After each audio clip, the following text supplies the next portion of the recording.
welcome back to the Blood Lab, ladies and gents. I'm Al, my brother Marcus, Rick, and Sean. What's going on, fellas? What's up, boys? Doctors? Fins up. Hey, I like that. Yes, sir.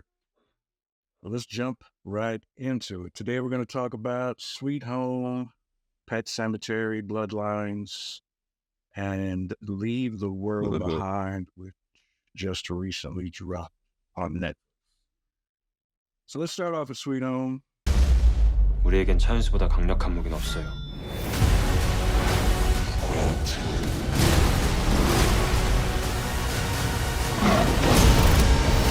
있어요.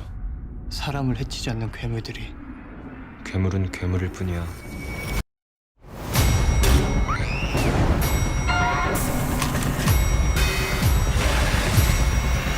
이것은 질병이 아니다. 저주다. I know the three of you are ready to be extremely disrespectful. So let's just Nailed it.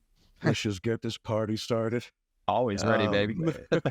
You're ready. Now I'm going to say this about Sweet Home. Number one, I never told you guys it was an awesome show. True. I never said those words. True.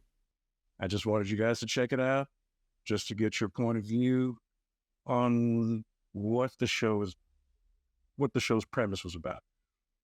Now, for me, when I first started watching it, the first episode, I was like, I don't know.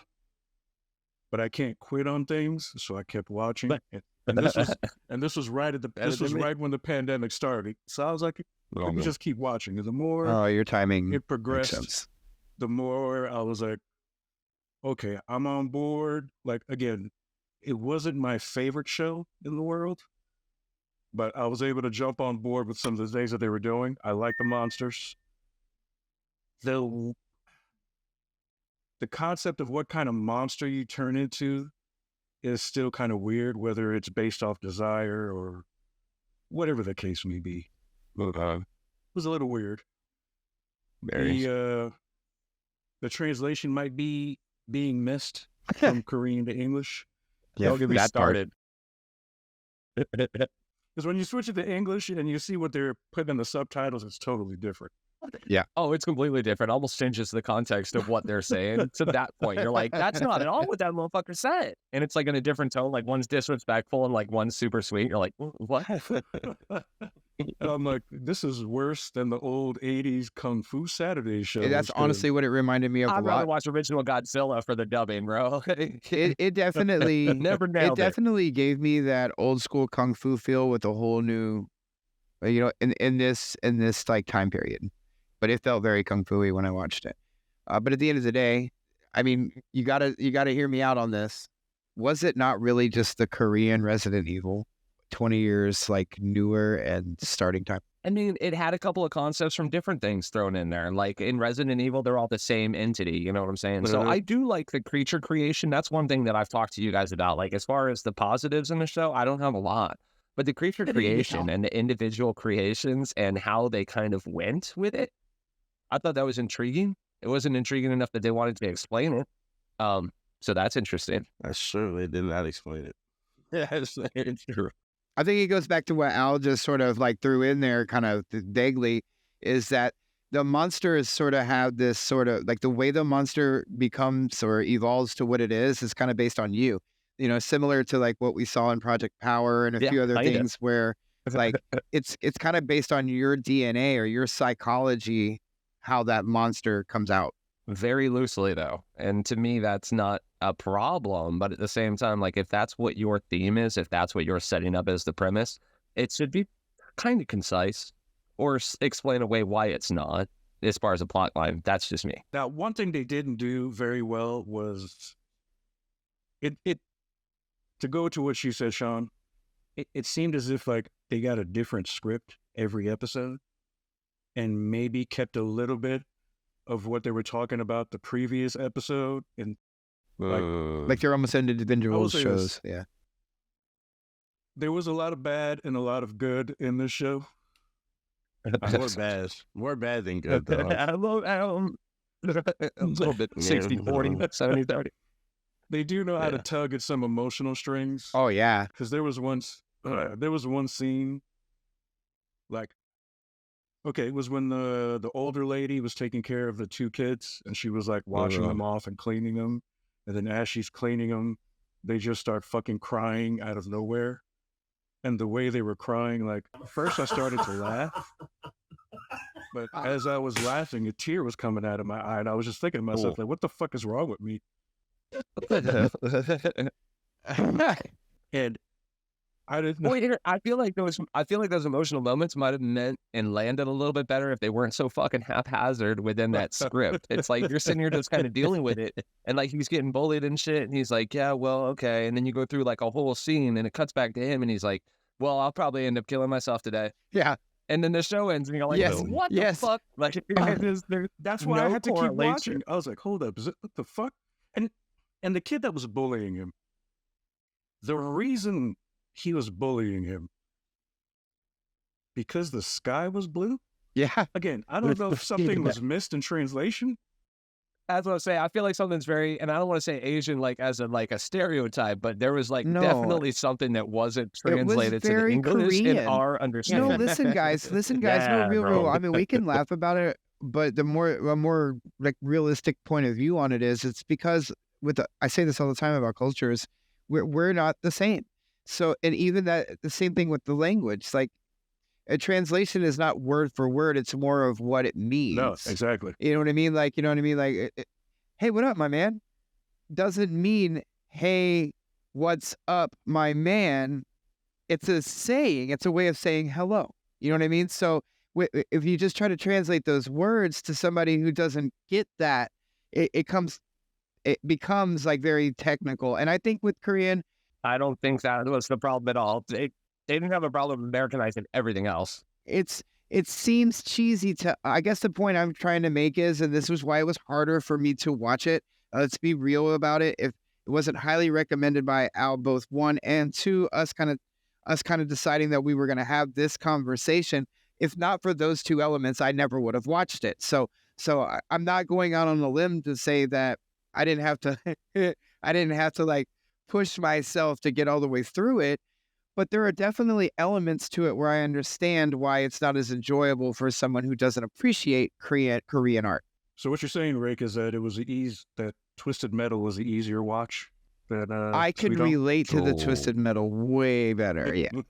Well, and it seemed like the dialogue again was more cohesive. Like, you can't sit here and tell me a whole story about, like, I feel like the translation and the way that they had to fill gaps, like, I don't know, maybe it's a shorter language, but they would have to say all this, like, just asinine random shit to fill words. So they'd be sitting here talking about like the fish. He's like, oh, well, I don't really like brown corvina. I like white corvina, but I don't like the brown corvina. You're like, why is this important to any goddamn thing? They fill in with so much specific information. You're like, what the fuck? And you feel like it's gonna matter, but then it doesn't. It's just them filling. That's where I get at. It doesn't really matter to us in American culture, but in that Korean culture, that's probably like gives a feel or some sort of like you know, some sort of like, oh, you're a white, not a brown. You know what I mean, like that. Like, you know what I'm saying? I get that. Maybe I can see that. So let me ask this. I'm going to ask the 3 of you this now.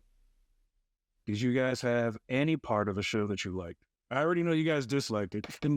I thought you guys were going to be a little bit more You know, no, absolutely. I'll start because like I said, I probably disliked it the most out of them all, but there are redeeming features about it. I mean, the creature design and the creature construction was very well done. Like, that's old school Rick Baker shit. Like, they did very good with designing the creatures, making them look cool, and the things that they could do. Like, there was definitely some cool creature features, which was one of the most redeeming things about it. Other than that, Rick, you want to take it? Okay, look, I'll put it like this. The storyline, plot line, part of it all that tries to tie it all together. It's like how I feel about Walking Dead. It's very lame duck. But the qualities in there, like you touched on the one part. I was very happy with the monster quality, like what they put into in terms of, they put a lot of effort into those monsters and how they're played out. Look cool. Yeah, they look cool. 2, Yeah. Which monster stood out to you guys the most? I like the ones that were able to think. Like, I don't know how else to word it. Like, there wasn't really a specific one that I liked better than the others, but I liked the ones that were more intelligent. It was like, those are the ones that we got into and talked about during the show more, where those like, because like we say, like my wife and I, when I say we talk about it all the time. Like, the zombies are going to be more like World War Z zombies or like Army of the Dead zombies. Like, if we have to deal with zombies, I think they're going to be smarter. So these like little more evolved, a little bit smarter monster style zombies were the ones that I enjoyed about the show and look forward to seeing more of. Well, also just looking from like a classic gamer background, like if you look at games, like, you know, fighting the big stupid idiot guy is always like a subplot to everything. You just got to knock down some columns and take them out. It's the ones that can think, like Right. they're like the smartest ones of their group. They're like the boss fight. And they're dangerous because when they can think and then they got those other capabilities, you got to worry about that. So yeah, the ones that could think.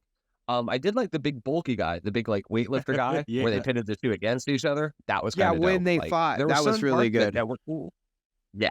Well, it's because they were so like dense in the head. Like one of the smarter ones, they couldn't have done that with, but they were so just like driven that they could do that. So that was kind of cool. What about you, Marcus? I agree with Rick and Sean, man. Like, honestly, bro, I don't want to be fucked up. I don't have a lot to say. Man. I want you to be fucked up. Hey, look, Nah, I want all y'all to be honest about it. I just had a hard time getting through. Like, I'll say that. I had a hard time watching it, getting through it. I was just like, I know we got to do It's this. fucking slow. Let's just own it. Buckle It's down slow. and just do it. It is. It is. And like, It is. I feel the same way about Walking Dead. the story is like all over the place. It's like the story is all over the place. Like, what's the thing with the Korean culture with suicide, man? Like, what is that? Like, Dude, why the is that Japanese like? culture and as it's a well. very prominent? it's a very Yeah. Asian thing, from what I understand, and I'm not obviously Asian. You But racist. from what I understand, racist. that's a thing over there that they give it high honor. They have that whole Aoki Ogara, the Okay. suicide forest in Japan, where Logan Yeah, got busted dude. doing his thing. I mean, that's a very okay. it's kind of a different thought process over there. But you got to think they don't hold a lot of the same religion that we do either. A lot of That's it's like rebirth and stuff. So yeah, I'm not advocating it for everybody that's watching it. I'm not advocating it. I'm just saying that it's thought of differently in different cultures. And I think in Asia, it's a little bit more of a normal thing than here. Here, it's looked down on. It's very problematic here for us. Yeah, they stopped getting their So I'll wrap taxes. it up like this. I'll wrap up That's a Sweet good Home point. like this. That's a good point. I appreciate that because that's main- something I was thinking of watching it. The main dude, you can see how he cut himself up, attempting suicide. So you kind of see what his monster ability was, because those are blades coming out of his arms. Yeah. And they're hot blades. In the second season, Go ahead. I don't want to be too fucked up about it. I'm going to say this. You guys had difficulty going through the first season. I did not. Granted, I did find it really slow, at some points boring, all over the place. The one thing I did like about the first season the most is the song that's being played the whole time. Not the Imagine They Dragons had some shit. good soundtrack, dude. Mm. They did have some As I good said, music. music was actually. good. But the little Yeah. Asian, the Asian girl that was playing the guitar, playing the Sweet Home song, I actually like that song. It's a pretty good song. I did, like, when I first listened to it, I was like, okay, are they singing in Korean? I did, but then they're actually singing in English. You just can't really pick that up in the song, but it's a really good song. Lyrics are pretty all right. Even the lyrics are actually all over the place in the It's song. like too. English Either opera. way, It's check like it out. English Yeah, opera. like, you can't look at the lyrics and be like, what? Some of the things they're saying in the song, I was like, eesh. Yeah, like, I don't get that. No, and again, I think that's lost in translation. But something you guys mentioned earlier was the fact of like how it correlates with Walking Dead. I think it does, and especially so in the fact that, again, it's kind of one of those apocalyptic settings, like a period play, and it deals mostly with what the people that are in those situations are doing. It's kind of like the monsters are mostly background, and it provides this setting for the people to do what they're going to do, and it kind of looks at humanity like that. So I did like that. Right. Also, the fact that of the main character, the fact that he has that ability to kind of turn, but he has to hold it back. And that's what I've been saying. Like, we talked about a couple different episodes ago, as far as like what a good man is, like what a hero is. And in my opinion, and a lot of people's opinions, it's not the weak man who controls himself because he has to, because he can't do anything else. It's the strong overly violent man that can keep that down and not be bestial about it. Right. So, I mean, the fact that he is a monster true to heart and he can use that for good when he wants to, that's cool. I've always admired that trope. I like that. Yeah. And I one agree. of the redeeming parts in the first season before we moved on to the second season was that kidnapping pedophile, when he got his ass whooped, like the hammer to the face, like I was like, man, I just wish I could be holding that hammer. Like every strike to the face, I was like, yes, just one more.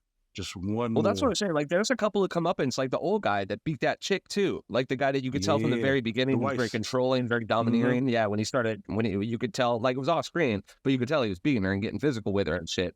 And like you're just like it's everybody getting to that root of who they are in danger. I will add that one of the things that I really guess I didn't mention very well and about the things that I liked about the show was the majority of the violence actually took place on those that deserved it. You know what I mean? A lot of times when you watch movies with a lot of violence, it's typically like innocents that are getting hurt and then some avenging to that or some hero to that. But in this kind of series, it was everybody that was getting it kind of deserved it. That I came away with that vibe and most, and you bringing back up the fucking pedophile fight. I mean, not saying 100%, but there was enough of it. Like it kept it redeeming. Like you didn't feel like it was just this overall like negative violence. Like sometimes violence is necessary, and in this series definitely shows. You know, I mean, obviously when you're having to deal with monsters and zombies and shit, it was good about there's that. Some shows like that redeeming qualities. They get really heavy. You watch like 2 episodes and you're like, I got to check out of this world for a little bit. It's too much. It's too pressing. So yeah, and that's why there were certain scenes that tugged at those emotional strings. And I was like, times it made me laugh and almost cry at the same time. Like, it was a little back and forth. And like, but man, they do not, moving on. The second season. The second season didn't get me until the 6th episode. What do you mean by get you? Really? It got you back? It got me back a little bit. I'm still, the third season is coming out next summer. I am going to watch it with how it ended. Because you see, season 1 ended with the kid with the glasses that had the little sister dying in the building, with the building collapsing on him.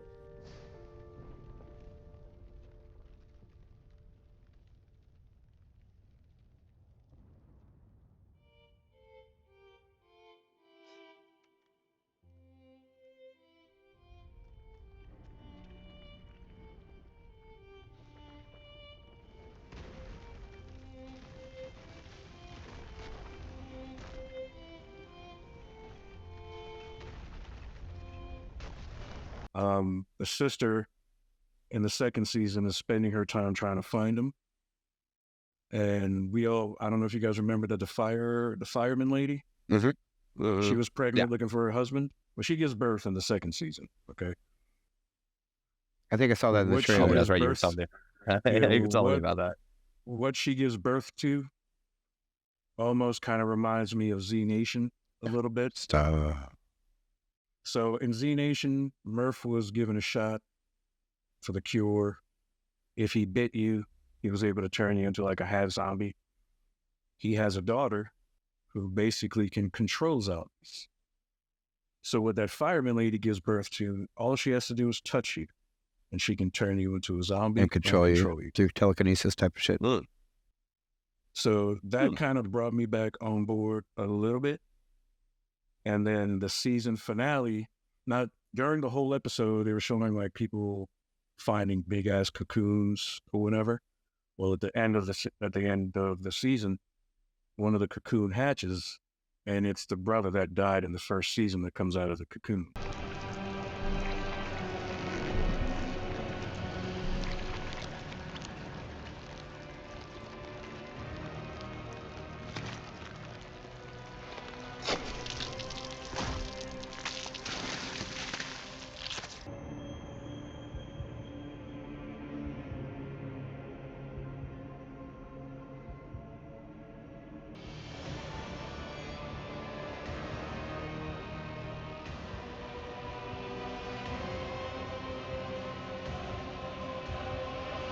Now, if you GTFOH. remember, Wow.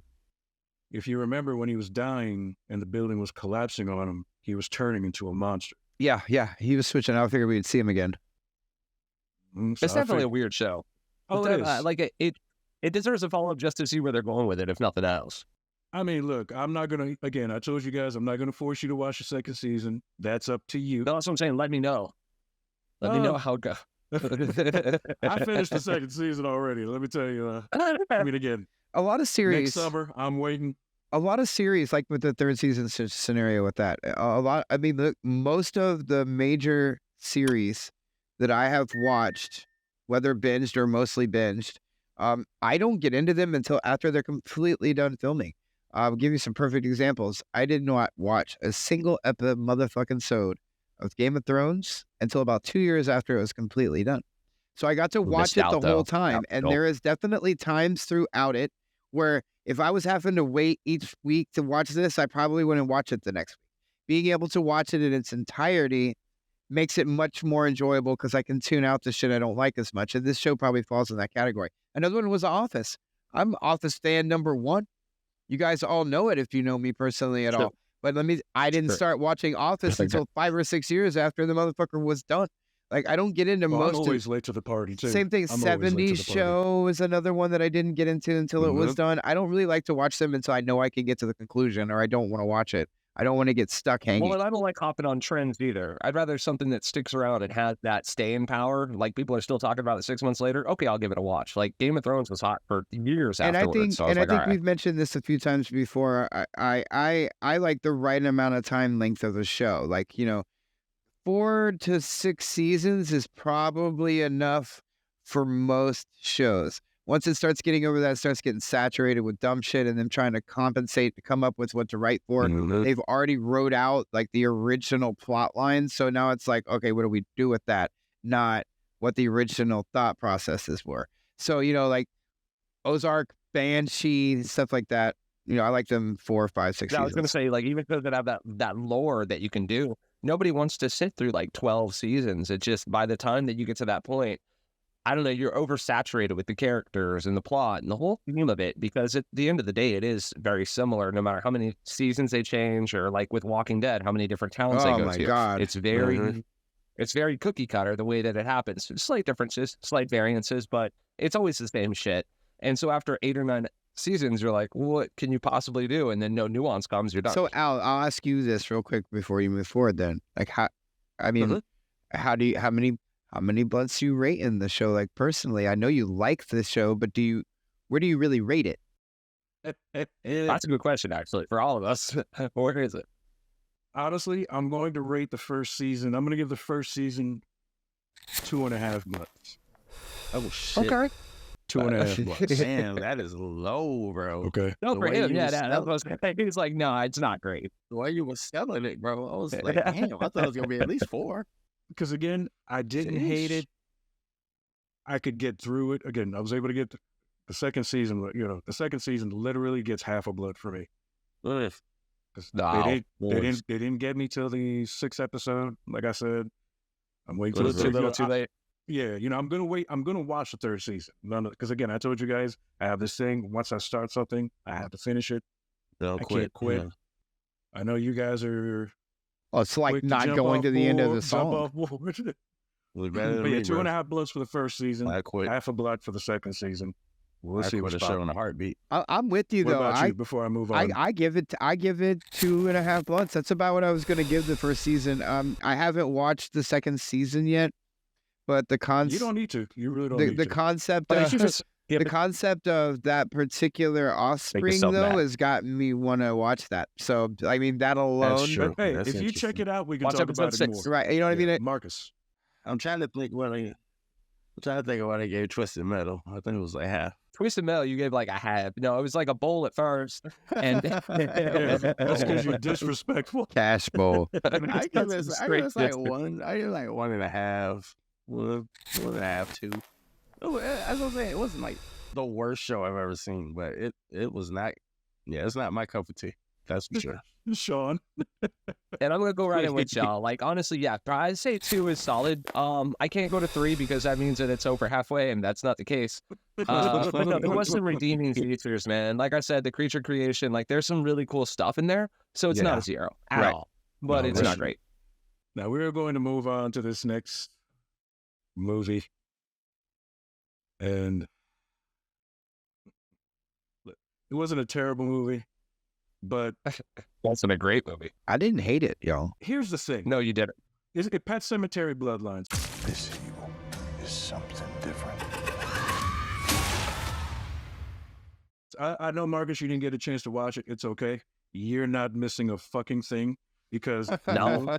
literally, No, there's no new story to it. We already know it. yeah. Because you know how in the first Pet Sematary, that's all Judd prequels, is though. telling the story of what happened in the past, you know, about his dog and his best friend. Like the kid who was brought to life, they had to kill, blah, blah, blah. Well, they just basically made a movie out of it. They expound on that story. It's that story done as a movie. Well, no, I disagree. I disagree, you guys. And you know what? Seeing the original Pet Sematary, and now we see the prequel. All it told me is that Judd is a fucking moron. Yeah, Judd ain't bright. Judd ain't bright. I mean, he's not very bright in the later that movie either. in the original too. But here's my thing, Al, real quick before you go on further.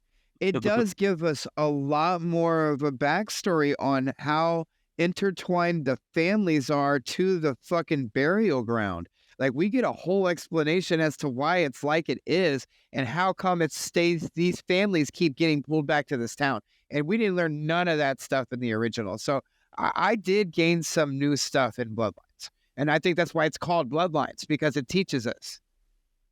It's because of these families, you know. David Duchovny, I like him in everything he's in. He was good. He was very good in it. He's good. He's in a role you don't usually see him in. And our boy from House of the Fall of Usher / E.T. Yeah. You know, he was actually pretty good in this one as well. He was a little better acting in this one. Yeah, absolutely. I think what he was doing in the House of Usher had to do with the cocaine and the drugs. You're probably right. Kind of, you know, being the rich bitch that he was. Being a wild motherfucker, yeah.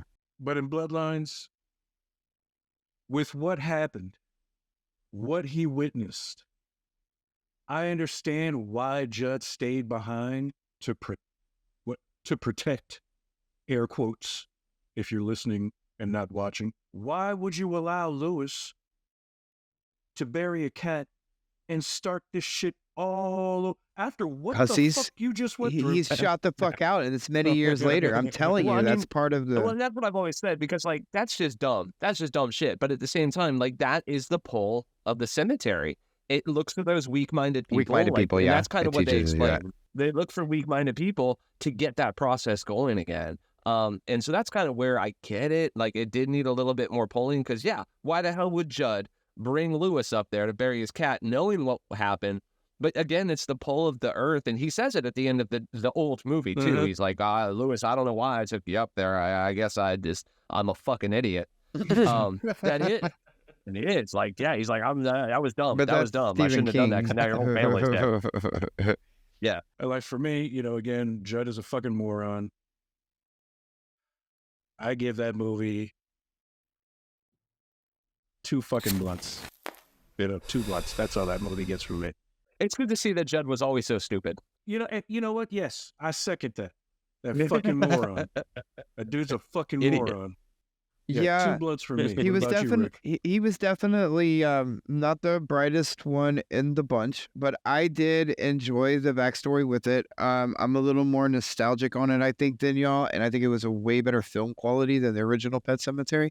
I would give it 3 blunts, simply because it didn't, like, I guess the best way to word this is, Pet Sematary, the original, was a bit scary for me, because, and I think, you know, we talked about this when we talked about horror movies before. At that age, like, if watching it at this age, I would find it disturbing, not scary, right? At that age, it was scary. So this one wasn't disturbing. It was more of I like a quality horror movie now. You know what I mean? Not just gore or slasherness. So I liked it better than the majority of what you guys, it sounds like, did with it. I give it 3. I would watch another prequel to Pet Sematary if it didn't include Judd. What about you, Sean? What do you give it, Sean? Man, I feel the same way as you do, Al, man. Look, I mean, at the end of the day, there was some cool things that they introduced as far as concepts, but to me, it wasn't world-changing. It wasn't event-ending. It wasn't anything big. They just were like, they seasoned it a little bit. The same story I've already heard. Like I said, when it first came out, we all watched it together. We talked about it on one of these casts. I was like, bro, we've already heard this story. Like, I thought we were going to get more. So I was a little disappointed and let down that they were mostly, I get that they added to it, but mostly telling the same story that we already went through. So I'm going to go with 2 blunts on this one. I feel like it could have been better. It wasn't terrible, but it definitely wasn't what I hoped for. Not a terrible movie. Definitely not a terrible movie. No, it wasn't what I was hoping for, because we've talked about Pet Sematary and how I feel about it before, and how that was one of the very few movies as a kid I didn't make it through. So to now watch this one, and I know it's because I'm older, maybe I'm a little jaded in that way as far as comparison, but it wasn't that movie. It wasn't that scary movie that made me walk out. It didn't really give me the heebie-jeebies. It was just kind of like, oh, this is interesting. So it was an expectation thing. You like it didn't meet your expectations. Of course. You know what? Of course. I would never say that I wanted to move without any expectation. That's exactly what it was. Yeah, I would say so. Because, well, I mean, it's got their name attached to it. So you want to see some more Stephen King shit. Plus, it had Stephen King's name attached to it, which usually means better than worse. So I was like, I'll give it a chance. But then when it retold the same story, it just wasn't enough for me to really like excite about it. That's all. As was I. Now moving on, this new flick on Netflix, which I literally just found out that it was produced by the Obamas. Yep. Which I also thought she's gave telling me that, man. Yes, I'm sir. like, Yeah, it says it's the last frame right before they start the movie that says executive producers Barack and Michelle Obama. Now, the performances in this movie, great. Absolutely. And Julia Roberts. Her worst movie ever. I love her in this movie, dude. I don't know about that. She's had some shitty ones. Yeah, dude. I love her in this one. First, she's racist. She was good. She was prickly as fuck. That's what I don't like watching her. That's prickly. what I mean. Like, See, I first she fucking was hated racist, her. But you saw as soon as she got licked up, she wanted she's some ready of to that give it black up. penis, But boy. now here's the thing. Here's the Ready to thing give that I him didn't get about that. Like, I get that. Okay, maybe you're not happy. Okay, maybe this guy's dope because Mahershala Ali is dope. He's the one that saved the fucking movie. Julia Roberts, racist ? But that being said, how are you going to dance with this man for 2 minutes and want to fuck him? Like that seemed out of place. no. Like they start jamming and she's a little drunk and they're like, okay, we don't fuck. And you're like, I'm glad you brought that up. Do you see her dance moves compared to Mr. Ali's? Because I can't say his first name, so I'm just going to call it Mr. Ali. Did you see? She looked like Elaine in fucking Seinfeld. Thank you. Yes. She started doing the Elaine. I was like, what the hell? That's a Did you see very her try to good slide? comparison. Even when she tried to slide, her shoe almost came off trying to slide, dude. Bro, and like when she's screaming at the animals, there's so many scenes where she just looked like she was like as Julia gone psycho, as they switched her out, it just doesn't seem like her, bro. When they were screaming at the deer.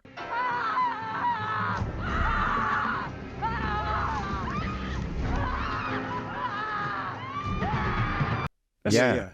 that made me laugh. You know, my wife didn't watch the movie with me, but again, she walked in on this particular scene. That's awesome. And she's like, that is awesome. She's like, what the hell's going on here? I'm like, ugh. Yeah, if you walk into that scene unprovoked, like if you don't know what's going on in that scene, it's pretty fucking ridiculous.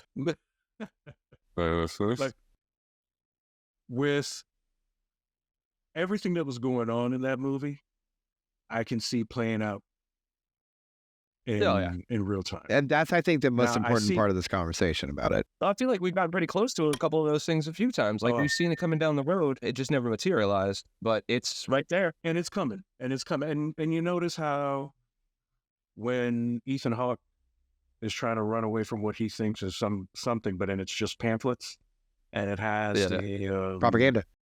The propaganda and shit. Death to America, yeah.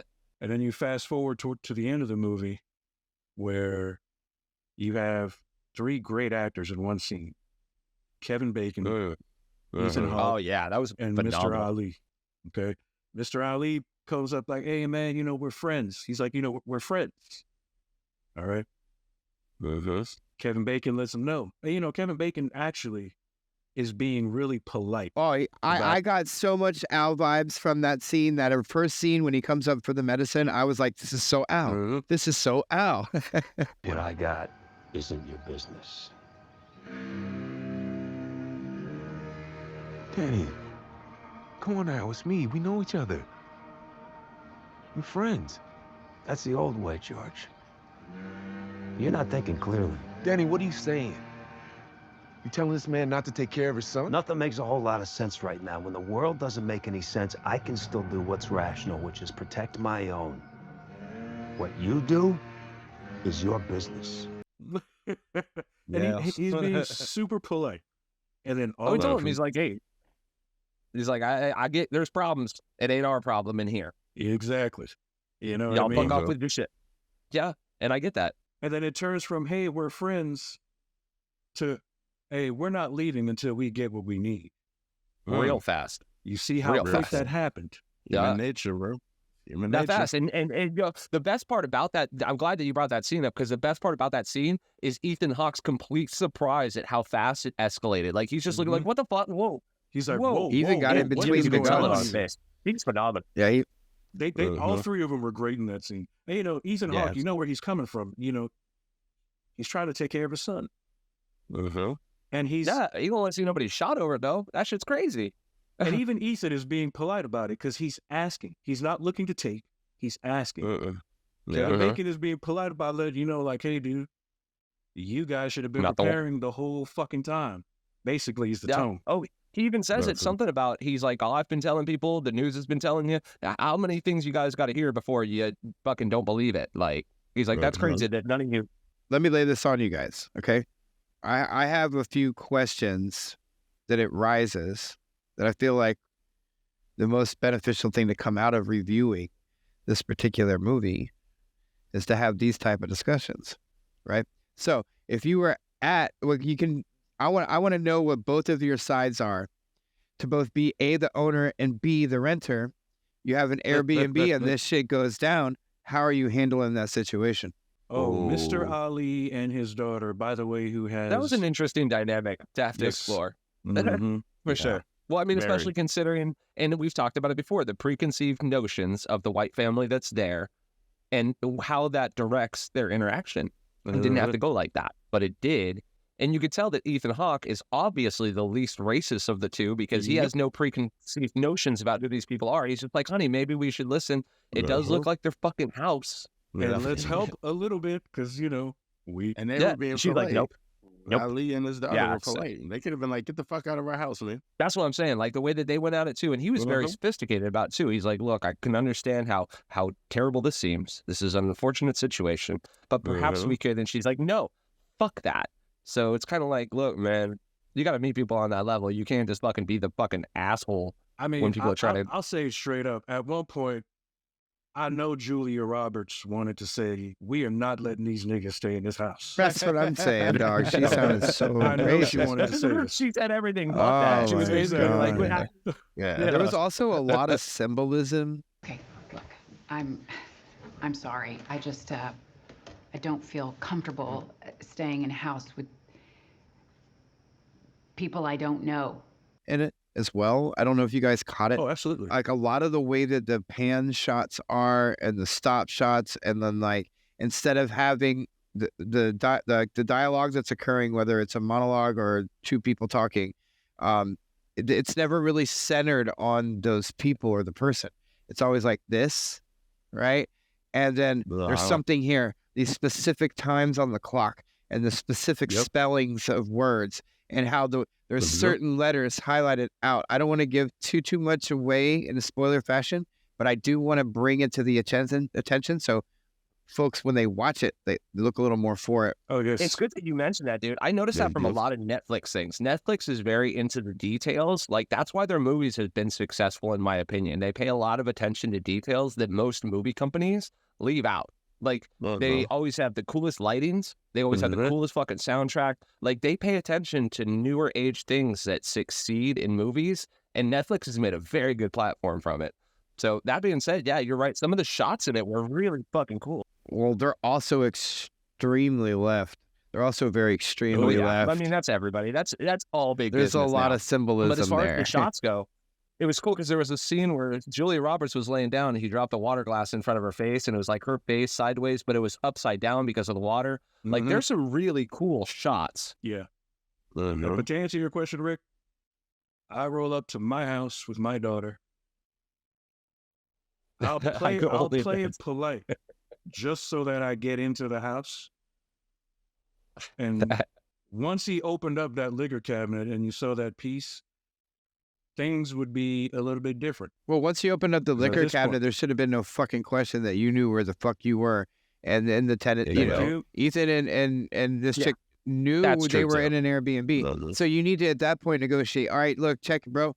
I'm not planning on just staying here forever. I got you, but at least let's ride this out together in the beginning, especially as they were, I mean, even her, she was a little protective, maybe like a little, very forward-like, but at the end of the day, they were being very polite, hospitable, and they weren't acting at all. They weren't acting at all like they were sus or shady. So I feel like, looking at it from both ends, yes, as the owner, I want you to leave eventually, but it's going to have to be pretty quick.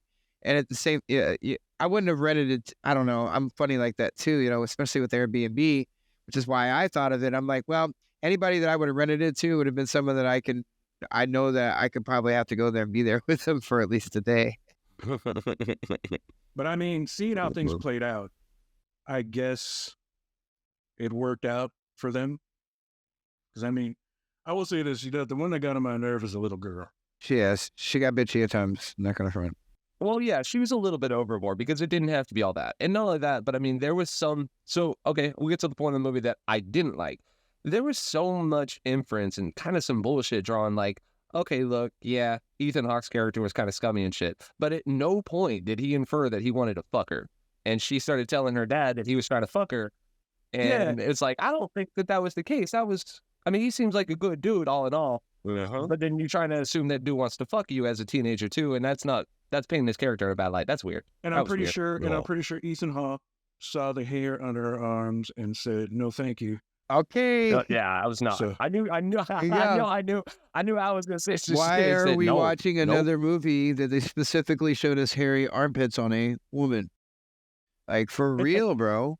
Look, to each his own. I'm gonna say that. I'm not knocking it. There are plenty of dudes who love afros under the arms and in the crotch.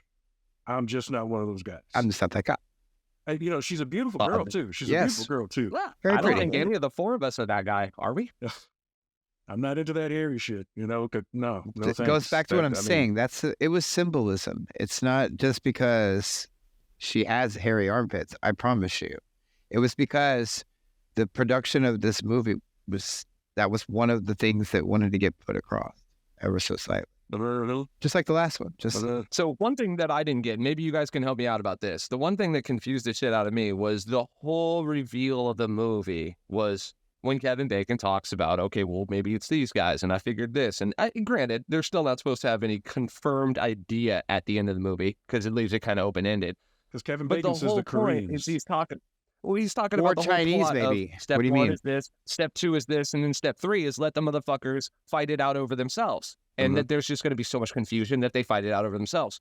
But then as it pulls out on the city from that last shot, it pulls out from the city and it shows there's like a war going on.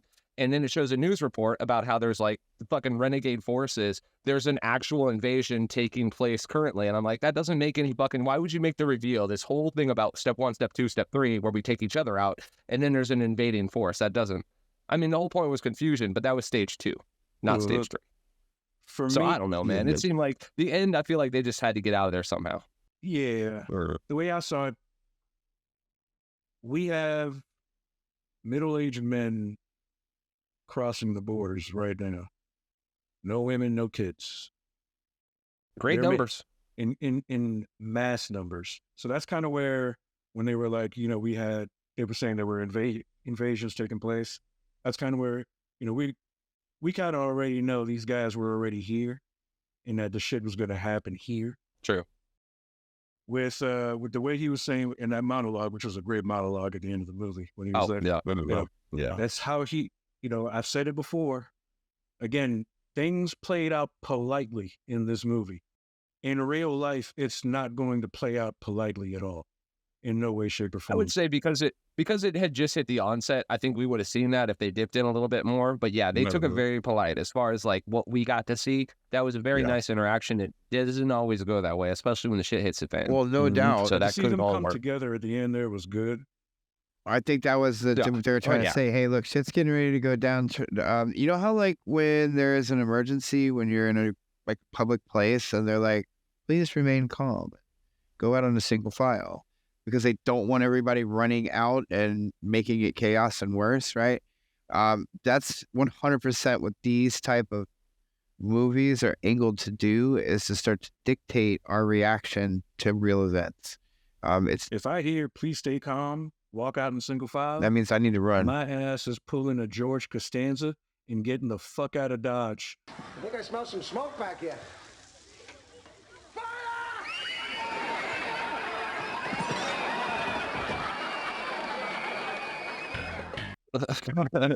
All right.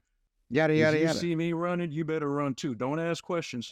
Just join the fucking club. I say that I say that quite constantly, Al, is like, if you see me running, you better start running too, because something is coming behind us. Yeah, I'm being chased for sure. Yeah. And Yeah. if I've got speed more than walking, something's wrong. I'm not, I'm not one to scream. We'll talk about it later.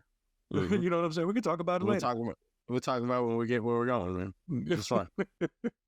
Don't you ask better questions. come, dog. You better come up. Bro, I see somebody running, I'm gone. Now I don't know what's happening. Yeah, I gotta get out of here. How fortunate. Now, we all know Kevin Bacon already had his setup. But how fortunate was he to have the information to let these people know? Because he didn't really have to. Kevin Bacon could have made his way to their neighbor's house. But that's the thing too, especially with all the politics. And I know that everybody kind of leans one way or another. Now, something that I've always said is I don't really necessarily, there's things that I believe, but a lot of it isn't everything I hear every day. What I will do is take it in, hold it, weigh it, compare it to other shits that I've heard, but I'm not going to take anything on face value. That being said, it is important to stay abreast of the other ideas that are out there. Like, you don't have to subscribe to them, but you want to know what the other side is thinking, what the news is thinking, what the conspiracy theories say. Like, it's good to know that shit. Not subscribe and fully dip into, but be on top of. And that's kind of where he was at. Like, yeah, you listen to enough, right wing, left wing, you hear all that shit, you're going to know whichever way it folds. Did you see that book?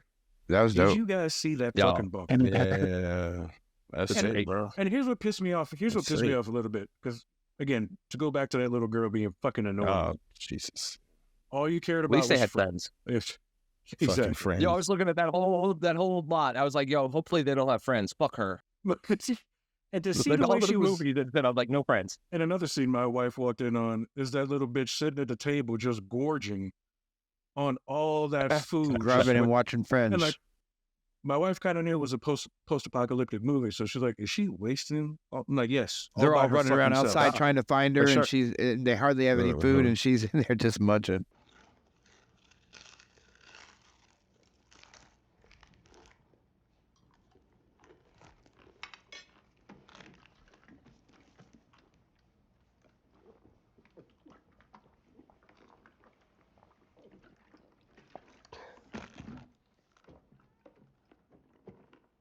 She gives zero shits about her family, about helping them find anything, about telling them about Bunker, about giving them food. Like, all she gave a shit about was friends. So to me, I'm glad that you brought that up, because to me, that was kind of like, look, man, that was kind of like the people that made the movie saying, hey, look, man, things are going to go the way that it is. It's best you just shut the fuck up and watch Friends.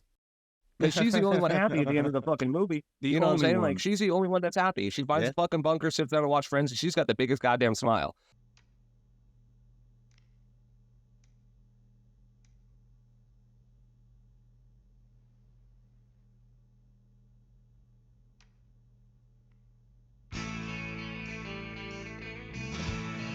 It seems like to me the movie says, hey man, shit's gonna happen. Shut the fuck up. Watch some Friends. That's your spot. And for folks wondering about the deer, whatever frequency they were unleashing onto the folks, that was throwing off the deer, making them behave. The migration stuff. So, that's why they were acting weird. But I personally, again, I didn't find out that the Obamas produced it till yesterday. I watched the movie. I enjoyed the hell out of the movie. I thought Julia was great. Mr. Ali was great.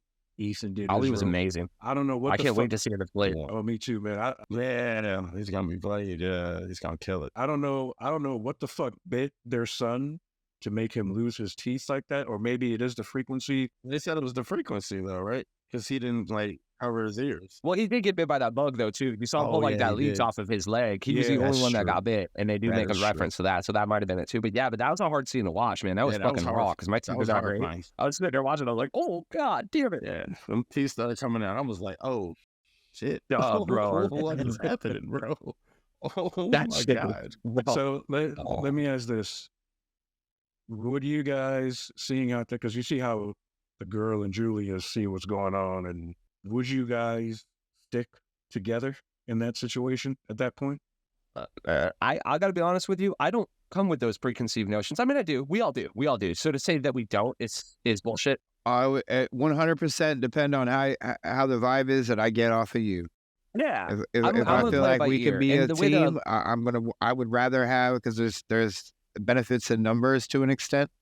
As long as there you're, is. but at the same time, not just letting anybody in the herd. Yeah, It's good that they showed the extremes though too. With Ali showing up in a suit as a philanthropist, you know, he'd just come from the fucking symphony and stuff. There's a big difference than if he had showed up and he'd been like a younger dude with a bunch of his friends and shit. Like there'd be a whole different chemistry. In this one, they're telling you, hey man, look, there is no real danger. Maybe if you shut the fuck up and squash that preconceived notion shit, y'all could do something. So you're saying you're saying that it's okay for them to have been racist in their assumptions. To read a book by its cover. Yeah. Look, man. No, what I'm saying is, I Sorry don't to care be if they were racist black, as long white. as you realize how they were dressed. What fool. I'm saying is, it's cool if they showed up regardless of the color. Rick all laughing because I can't explain it. No, but what I'm saying is, regardless if it was two younger dudes, G'd out, white, Spanish, whatever, you're not going to have that same conversation. No. But if you show up a daughter and a well-dressed gentleman, whatever color, that's something that you really got to kind of... She's an activist, Sean. She marched with King. She marched with She King. marched with Did King. you guys see that? Oh my God, we'll talk about that. Oh my God. Bro. Am I right? So let's go around the board. What do you give the movie, Rick? This one's a tough one. I'm gonna go ahead and give it 2.5. Here's why. Because I enjoyed the movie element to it, but there was so much symbolism and politics to it that it's my level of red pill, dog. I'm red pilled to a point that a movie like that, I can't sit back and enjoy it like what you said.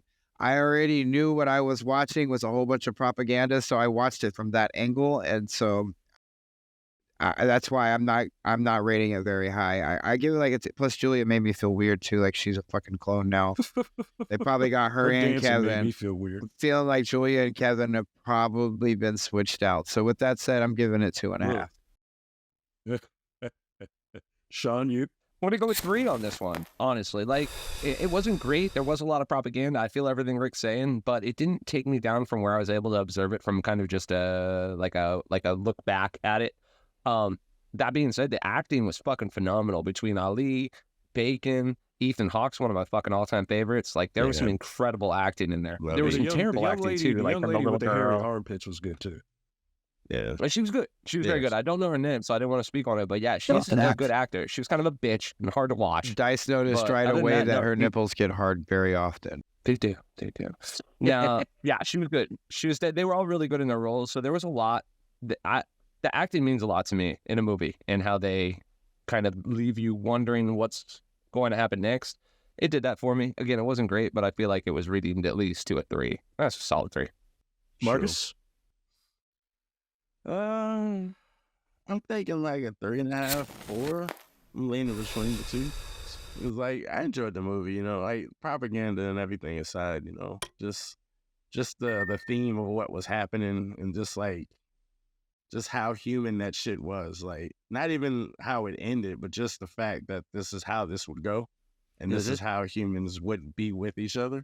And again, it would be And like y'all Yeah. said earlier, like how quickly that shit escalated. Like, we came over here politely asking, And seconds later, motherfucking guns are drawn. Like, leave my property. I'm like, nah, we ain't leaving, so we get it. Like, No, that's how people are going to be. I don't know, man. It's just exactly some shit like that happens. That's exactly how it would be. He gave him a lot of chances to turn around and leave and stop bugging him, That's and he true. kept, you know what I mean? He kept saying, Well, "Look, what's go, crazy is look, you feel like go." the more and more that situation was broken, the faster it would have gotten there. Because a week Right. prior to that, they wouldn't have had that conversation go like that. And a week later, I don't think it ever would have been Damascus. So That's it's all true. based on time and kind of the situation to end. It was very true.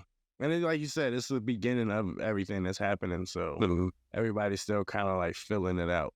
But Yeah, you don't want to we- just go start popping motherfuckers and then realize it was just like a weekly Oops. thing. Exactly. It's like, oops. Riley But I kept don't thinking know, it was it's going to be funny. like My The bad. Purge. Riley kept saying, "Are they going to?" Right? Preface. Riley's the 12-year-old who's probably like, she's like 12, going on 35. Probably will always be 4. She wild. So that was one of her things. She's like, "When is the Purge siren going to start? When is the Purge siren going to happen? Like, when are they going to start killing each That other?" And would've been I'm like, I don't think it's that kind of movie, sweetheart. If they would have ended with a purge siren, that shit would have been dope.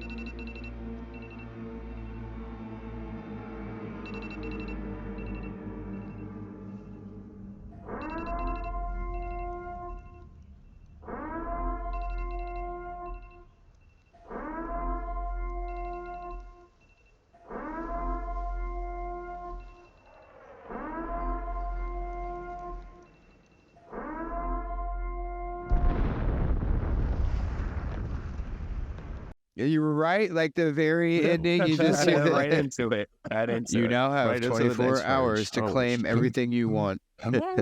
No penalties. got- Well, it Rick was kind of East. like that too. Like when you look into the Purge movies, they do take that angle from the government and shit. Like the first Purge, I don't know if y'all saw it, but that was kind of where they go with it. Oh, yeah. So Oh, it could have yes. led right into that shit. Absolutely, yes. So we got 2.5 from Rick. Was that it? Yeah. And I we give it got 2.5. 3 from Sean. And a dab. And Yeah. Marcus, we'll just go with 4 with you, Marcus. I'll go 4. I'll go 4. Go I 4. liked it. Yeah, For it was just me- too political. For Definitely me, was political. for me, I had no idea. And you got to understand, with everything that's going on, it's always going to be political. Everything is political. Unfortunate. Yeah, But I want to And- add too, though. I like you. I did not know that they had produced it until Yeah, like I nor heard did it I. later on, and I was just like, "Oh, it makes sense." After know? having watched it, like, "Oh, it makes sense. I get it. But again, I see it." human nature. Because remember, we all lived in Florida, I'm pretty sure, for Hurricane Charlie, right? Yeah, we were all here. Oh yeah. I remember being without power for 8 days Before. Yeah. and going up to the 7-Eleven and witnessing a shootout almost take place over ice. So Shit. again, seeing how things played out in this movie, everything was done politely in this movie. Not so in real life. But again, the performances in this movie were great. I loved it. I gave it a 4 as well. So this movie gets 4 blunts from me.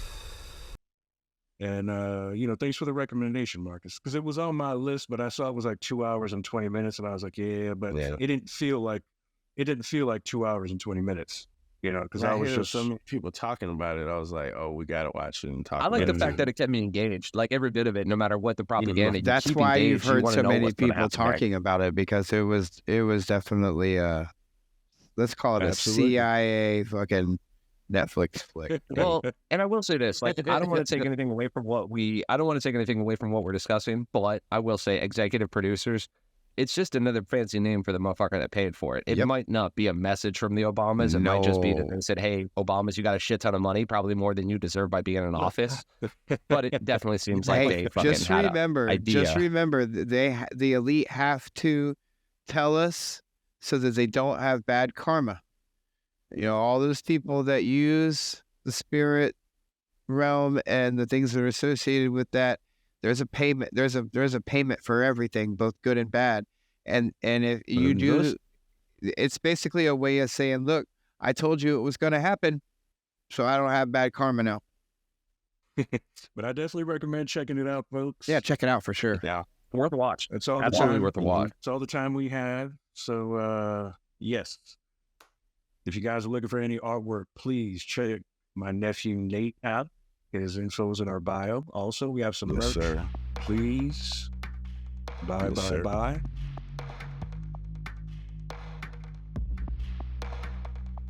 Hit like, subscribe, share. All that. Definitely Share, appreciate that. comment, interact, everything. Yes. By all those means, things. comment. And check out NISH, the producer of our intro track. It's called Trap Sex. You can find his music on YouTube and Sound. Yes, sir. So signing off, I'm Al, Marcus, Rick, and Sean. Peace. Later.